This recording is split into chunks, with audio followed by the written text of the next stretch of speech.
Hindu ఆలయాలపై Congress party అసత్య ఆరోపణలు చేయిస్తుందని, హిందువుల మనోభావాలను దెబ్బతీస్తుందని గంగావతి ఎమ్మెల్యే గాలి జనార్దన్ రెడ్డి ఆరోపించారు. కాంగ్రెస్ ఎంపీ శశికాంత్ సెంథిల్ తెర వెనుక ఉండి యూట్యూబర్ల చేత ధర్మస్థల మంజునాథ ఆలయంలో హత్యలు జరిగాయని అసత్య ఆరోపణలు చేయించారని ఆయన తీవ్ర విమర్శలు చేశారు. బళ్ళారిలోని తన నివాసంలో బీజేపీ నాయకులతో కలిసి శనివారం గాలి జనార్దన్ రెడ్డి విలేకరుల సమావేశం నిర్వహించారు.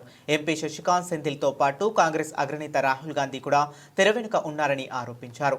ఈ కేసును సిబిఐ ఎన్ఐఏకు అప్పగిస్తే వాస్తవాలు తెలుస్తాయని పేర్కొన్నారు. ధర్మస్థలలో హత్యలు జరిగాయని, మృతదేహాలను పూడ్చిపెట్టారని పోలీసులకు ఫిర్యాదు చేసిన మాజీ పారిశుద్ధ్య కార్మికుడు వాస్తవాలను అంగీకరించాడని, కొందరు ఒత్తిడి కారణంగానే అసత్య ఫిర్యాదు చేశారని ఒప్పుకున్నాడని గుర్తు చేశారు.